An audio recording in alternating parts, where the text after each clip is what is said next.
Revenge of the Sith is the film that you imagined when you first heard that Lucas was making more Star Wars. Sort of. Before we get started, this is the third and final chapter in my 3-part series on the prequels. You should probably go watch the first 2 if you haven't. There's some context you'll need for this, particularly about Buddhism and how it relates to Jedi. Or just stay here, I'll recap some of it anyway, because this video is going to be way longer than I planned. So strap in. Welcome to the meaning and structure in Revenge of the Sith. Before we get started and get into the nitty-gritty, let's begin with a quick rundown of the story. No comment or criticism, this is just a brief refresher so you don't have to watch it again. Because you shouldn't watch it again. I don't believe that. So, the story opens with Jedi Knights, Anakin and Obi-Wan infiltrating a Star Destroyer in the middle of a huge space battle above Coruscant. They fight through various droids, eventually reaching Chancellor Palpatine, who has been captured by Count Dooku. Obi-Wan is knocked out and Anakin beheads Dooku at Palpatine's behest. Do it. The gang is escaping when General Grievous captures them. After a quick chat and a brief fight where Grievous escapes, the ship starts to break apart, leaving Anakin and co the task of safely landing half a battlecruiser. After a decent landing, Anakin meets up with his secret wife Padme. Deception, I don't care if they know we're married. Anakin, don't say things like that. She announces she's pregnant.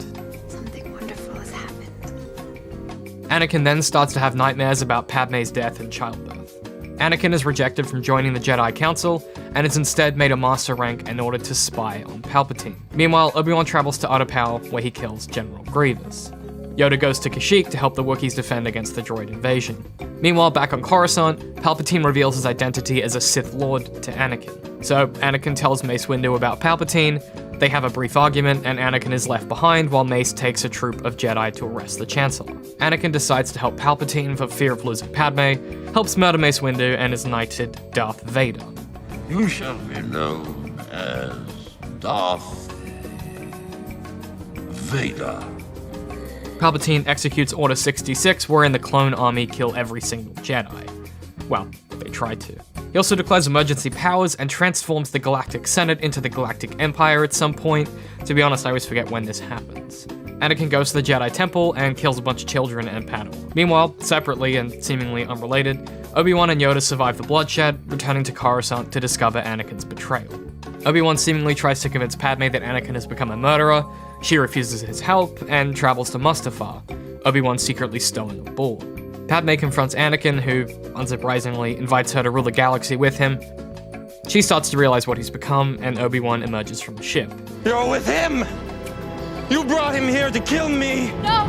Anakin partakes in a brief bout of spousal abuse, then Obi-Wan and Anakin fight. Back on Coruscant, Yoda and Palpatine fight at the same time. Yoda is defeated and he slinks away. Eventually, Obi-Wan defeats Anakin, frying him real bad. Obi-Wan flees Mustafar with an unconscious Padme, and on a secret base, Padme gives birth to 2 twins, dying in the process.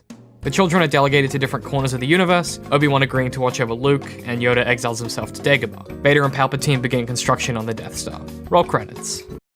God, I need to lie down after that. Revenge of the Sith's narrative is kind of a total mess.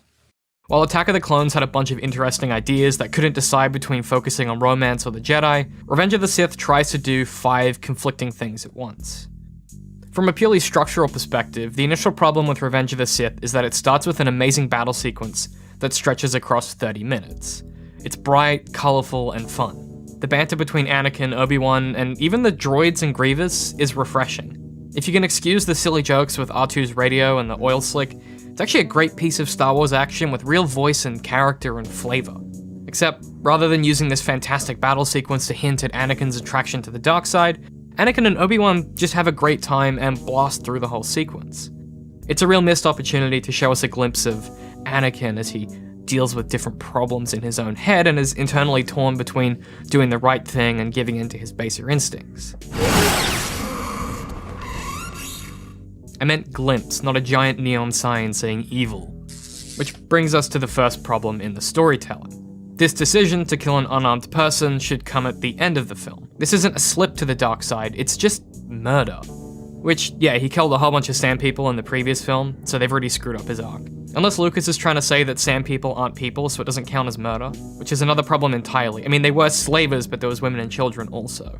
Instead, let's take this film in isolation for the time being, and pretend it's our first Star Wars film, or at least that it exists outside of Anakin's previous arc. So, as we said, the film opens with a great battle sequence, and we start to realize Anakin really trusts Obi-Wan and Palpatine for different reasons. There's nothing to do with this. For the remainder of the film, he's torn between his father figure and new mentor. Obi-Wan is knocked out, so Anakin is free to act without direct overwatch from his father figure. The conflict here is whether or not he believes in everything Obi-Wan has taught him, or if he can be seduced by his new friend. Palpatine, of course, eggs him on to kill Dooku. This is a good conflict, but the film takes the wrong resolution. Here's a quick triplet of reasons that Anakin killing Dooku here sets the rest of the film up for failure. 1. This makes everything else Anakin does immediately inaccessible. He's just killed a man in cold blood, and we're expected to care about his wife and potential child. It's immediately followed by a funny Anakin is the best pilot in the galaxy moment. But like, he's still a murderer. We just watched him do it again. Cool motive, still murder. Number 2, the impact of Anakin committing the first murder of someone we know from the series should be kept until the Mace Windu fight. If we'd gone this long into the film, and this had been the first person we'd seen Anakin kill, it would have been twice as shocking. The film sacrifices a payoff later because it doesn't trust the audience to know that Anakin is being manipulated by Palpatine. And as a direct knock-on from number 2, number 3, the scene telegraphs to the audience that their interpretation is not to be trusted. If Anakin had been in this position, readied his saber but relented, sparing Dooku, the audience would be left to ask the really interesting question of why. Was it because he doesn't trust Palpatine? Because he didn't want to disappoint Obi-Wan? Because he knew it was inherently wrong? The answer to this question could then be explored throughout the film until finally Anakin turns to the dark side, giving in to his baser desires. Instead, the tension of Anakin's arc is wasted immediately because Lucas didn't trust us to know that Anakin is being torn between good and evil. So everyone is safe and sound, and Padme announces she's pregnant. This is really bad for Anakin because their relationship is a secret and her being pregnant really complicates things. Doesn't have much to do with the first 30 minutes of the film, but we'll give it a pass because it really does progressively complicate the story. Anakin is no longer a Jedi hero who has to save a bunch of people. He now has to worry about Padme, the Jedi, and his basic job and life security. However, after an explosive introduction, we then spend 30 minutes being told that Anakin is upset with the Jedi, while showing us Obi-Wan is just having a really hard time finding Grievous. Rather than bothering to show us the complexity of Anakin's turn, we just get told he's conflicted. I think this war is destroying the principles of the Republic. Literally. I feel lost. Repeatedly. If the Council elects its own members, they'll never accept this. So many times. It's lazy writing, especially given a lot of the scenes are supposed to illustrate this conflict in Anakin's personality, and for some reason they occur between Anakin and Padme, two characters who have no on-screen chemistry. Worse, these conversations are often single-purpose, conflictless interactions where they talk about their love or the Jedi with no real tension. Odd given how in the previous film they at least had Padme making decisions, and then at the end, she becomes a full warrior with a badass gun. In this film, she's relegated to being a pregnant woman in a room. Lucas seems to deliberately assassinate her character because he doesn't think pregnant women can do anything, and her pregnancy is also a secret, so she can't really go anywhere. She just sits in their apartment and periodically goes to the Senate. The strangest thing about this lull in the second act is that while things do progressively complicate as Anakin and the Jedi Council are at odds, the slow emergence of the Emperor is fumbled, ruining any tension because Anakin isn't actively involved with the Jedi either. He just kind of gets upset with the Council once in a while and complains about it a lot. How can you do this? This is outrageous. It's unfair. How can you be on the Council and not be a master? Take a seat, young Skywalker. As an aside, the Emperor is literally revealed when he tells Anakin the Darth Sidious story. This is an insanely early way to drop this incredibly obvious and not subtle hint. It's amazing this made it into the final cut. I'm genuinely interested to find out who thought this was a good idea. The Jedi Council want control of the Republic. I know it's become a running joke in the community, but it's a travesty of storytelling. Did you ever hear the tragedy of Darth Plagueis the Wise? Barely 3 interactions into this film, and he tells a parable about a Darth that is so obvious it hurts. So, aside from this, the second act's problem is a little more difficult to explain. but has a lot to do with the way the film chooses to demonstrate Anakin's frustration that we talked about earlier. Most of Anakin's frustration with the Jedi is told to us via conversation with Padme or Obi-Wan, rather than on-screen arguments or action. So it feels like you're being asked to swallow a lot of assumptions about Anakin that could well have been really fun to watch. But then that would require Lucas to write an actual argument. This kind of avoidance is on par with stories where the point of view character is knocked unconscious. It allows the writer to advance a plot without narrating complicated events. It's essentially admitting you don't have the ability to write that content. So I understand why Lucas avoids these arguments. It would have been genuinely really hard to write, but if he loved storytelling, often they're the most interesting and fun scenes to put together. Which brings me to my ongoing theory that Lucas is really conflict-averse when working with characters that he likes a lot. If you look at the way Han maturely deals with Luke and Leia's potentially getting together, it's really out of character and shows a lot of growth for Han. But maybe it's just that Lucas didn't want to write an actual argument between his heroes. The closest we get is Obi-Wan chastising Anakin at the start of Attack of the Clones, but even that's short and kind of safe. Regardless, the climax of the second act is the reveal of Palpatine as a Sith Lord. But because the audience already knows this, if it was a genuine twist for you, please let me know in the comments. I have to know if this worked for even a single person. So, because you know he's a Sith Lord, the film attempts to leverage dramatic irony here to generate conflict by accident. This is, in my opinion, one of the worst sins of the Star Wars franchise. Worse than Jar Jar, worse than the big spider monster thing, or how sexy they made Padme's outfit, or killing Liam Neeson. Let me explain. The film wants throughout to hint that Palpatine is evil until you get the big reveal. But because the subtext of Palpatine being evil is written as explicit in the text, we know he's a villain from the third time we see him. There's no real implication and there's no hinting. As we discussed earlier, the moment where he tells the Darth Plagueis parable, we peg Palpatine as a villain. He's just really evil and bad at hiding it. If this wasn't so obvious, his reveal would be fueled by dramatic tension, where we don't know who the big bad guy is, and finding out it's one of Anakin's closest mentors would be a really great twist. Reverse the roles in your head and imagine discovering Obi-Wan was the Sith Lord. You'd be blown away at how well Obi-Wan hid these machinations, and it would be an awesome twist. And this is kind of what Lucas was going for. Instead, the reveal in the story needs dramatic irony to create conflict, because we already know who the big bad guy is. The trouble in Revenge is that, in this setting, dramatic irony does nothing for the story except make our favorite heroes look really, really dumb. I think Chancellor Palpatine is a Sith Lord. It feels ridiculous that Mace Windu couldn't have worked out Sidious's identity earlier, or Yoda, or Anakin, or Obi-Wan, or Bail Organa, or even Jar Jar, because the audience has watched an hour of Palpatine being super duper evil, and somehow Jar Jar is the only one picking up on that. I can't believe I just said that. I've watched way too much Star Wars making these videos. Regardless, the biggest missed opportunity here is that Padme doesn't identify Palpatine's secret. Out of everyone, if Padme suddenly has to confront Anakin about his mentor being evil, this would create immediate, lasting tension and conflict that could drive the story forward. Plus, God forbid, we could have given Padme something to do. Her investigation into Palpatine would have been great, as she has access to political files and archives that no one else in the story does. It would also reveal the Jedi's lack of vision in the text, rather than just being told by Yoda that the dark side is clouding the Force. Whatever that means. This is one of the more obvious missed opportunities to draw the main characters into meaningful conflict that would be created as a result of actions earlier in the film. And with this tweak, we would have seen Anakin's anger at Padme as a result of her distrusting his mentor, and he could even straight up dismiss her findings. This would then fuel Anakin's descent from something on screen and in the text. It also feels equally uninspired that one of the best moments in the film happens after Palpatine does a weird spinny jump. So let's focus on that amazing moment for the illusion of this being a fair and balanced analysis. The moment that I'm referring to is the actual second when Anakin becomes Darth Vader, because it doesn't get enough credit or criticism for its potential and intention. And it's also not the moment you're thinking of. Mace Windu has just told Anakin to stay behind, even though Anakin was the one that discovered Palpatine's identity, a piece of information no one else has managed to uncover. Rather than properly acknowledge this, Windu makes some vague platitude and then leaves. Anakin feels betrayed by Windu for the 20th time. He's tired of not being taken seriously and continually fails to see that it's his own ambition that's stopping him from being promoted by the Jedi Council. Obviously, we never see this progression of conflict, we're just told about it. Even still, it's kind of interesting.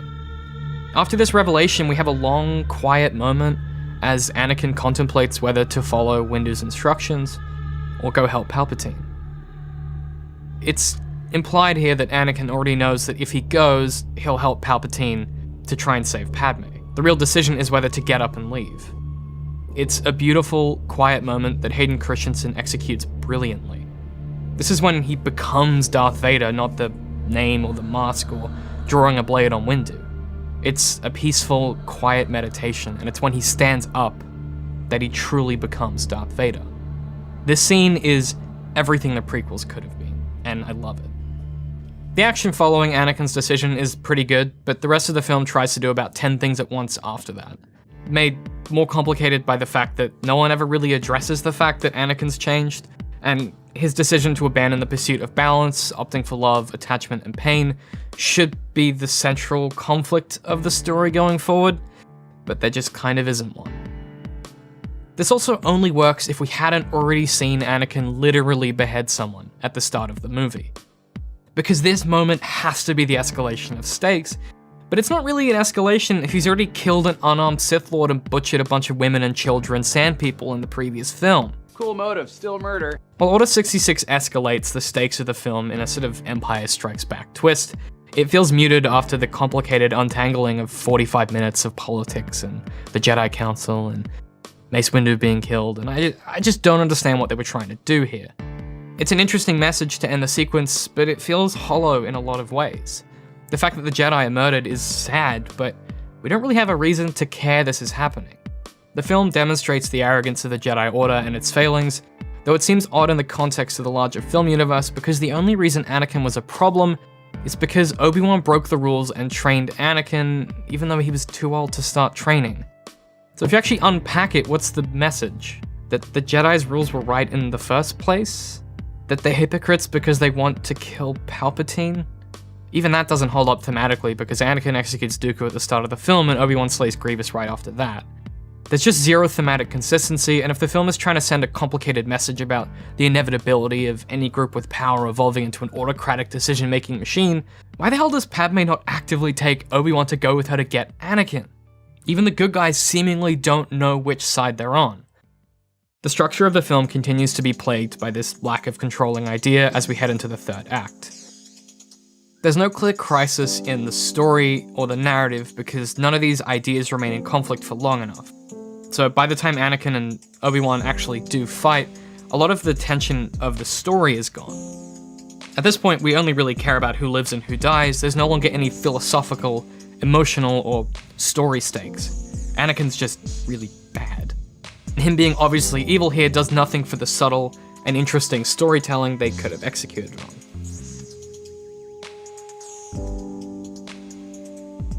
As an aside, the sword fight between Anakin and Obi-Wan starts off amazing, but becomes a weird theme park of contrivances and gimmicks.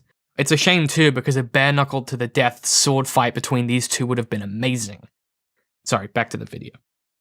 At this point, we only really care about who lives and who dies. There's no longer any philosophical, emotional, or story stakes. Which would have been fine if we hadn't spent 30 minutes in the Jedi Council chambers with people talking about how important philosophy and emotional and story stakes are. In trying to do too much and be too important, Revenge fails to do much of anything in the end. Ironically, failing in the opposite direction than the other two prequels that struggled to say anything. Which is fitting, given that the two prequels attempt to address the conflict between enlightenment and love. Wait, is that actually what this film's about?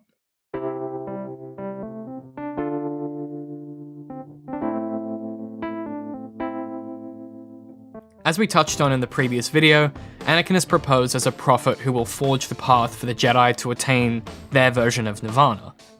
Which is another way of saying that Anakin will become a Buddha to teach other Jedi how to achieve balance and overcome suffering.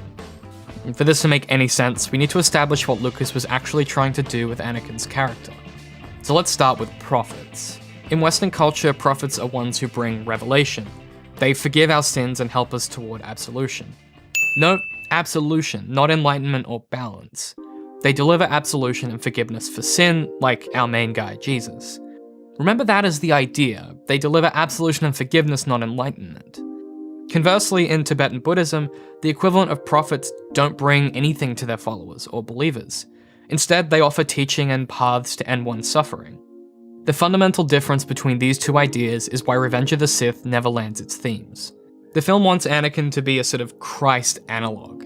He has extraordinary abilities, he's even given a virgin birth, and performs incredible feats. You know, miracles.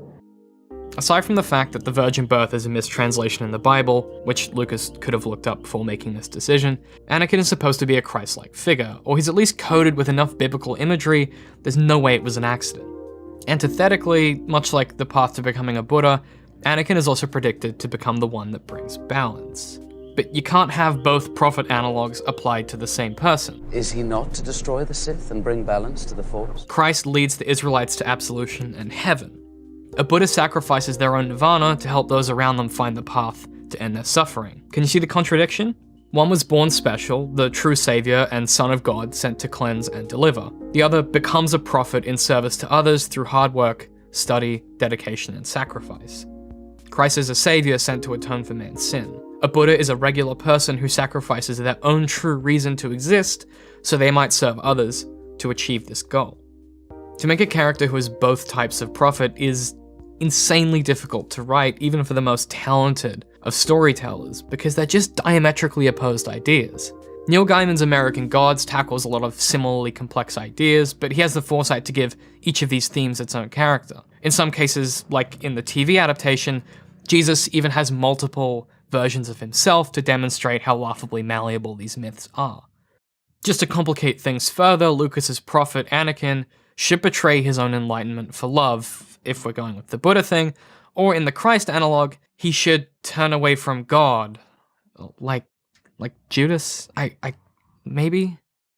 It's hard to say what the Christ analog here is trying to achieve and how he would betray that myth, because he's the son of God, so they didn't give Jesus a ton of wiggle room in his character development. So even if Lucas didn't want Anakin to be literally a Christ figure, he's coded heavily enough that it raises a lot of questions about Lucas's control of the central ideas of the film. With a little reflection, you can see why Lucas had so much trouble writing Anakin's character in a believable way. There's just too much going on, and what is present ultimately lacks any clarity.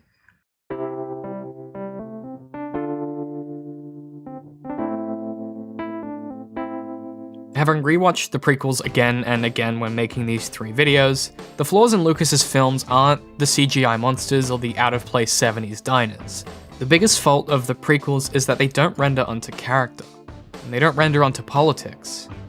They say nothing and too much at once, and basic scene work with an editor during scripting would have saved a lot of the terrible moments of the films from happening. Then, working through these scripts and themes and genre would have created a dynamic, clear narrative. If Lucas had only focused on why he was making Star Wars, not what he was making, most of these issues would have resolved themselves through the drafting phases. Which is a shame too, because an idea as lofty as Star Wars was never going to be perfect. But maybe that's why everyone hates the prequels so much. While each of these videos focus on a different problem with the specific film, each film suffers from all of the issues we talked about. Which is kind of impressive when you think about it. There's something to be said about Lucas's blind, unwavering confidence in his ability to make good films. If the prequels had just been fine backstory to okay films, we would have nodded and said thank you, but after Return of the Jedi solidified Star Wars as an unconventional, fascinating space western turned operatic saga, it seems impossible the prequels would have ever satisfied expectations. Remember Serenity? Expectations can be tough. If Lucas had set out with a clear, coherent driver for the sequels and failed hard, at least we'd be able to point to some achievement of storytelling, something to look at and collectively value beyond technical prowess. Lucas was so concerned with what he could add to the story, this Christ myth, this CGI, this element of Buddhism, this chase scene, this pod race, that he failed to properly interrogate why he was making more Star Wars. Great works come from a powerful why. It's not always obvious as you start making something, but when the why is crystallized, you always have a guiding light, even when you're lost in a fog of ideas. So, if there's anything to take away from these 3 videos about how to discuss text, it's that critical conversation about the prequels is really important. Getting distracted by worthless cultural jabs and tired arguments adds nothing to the discourse. And for a text now owned by the world's biggest entertainment conglomerate, it's important to keep observing and talking about Star Wars. So say what you will about the prequels, because ultimately, they had very little to say and a long time to say it. Who knows? Maybe your voice will change the conversation.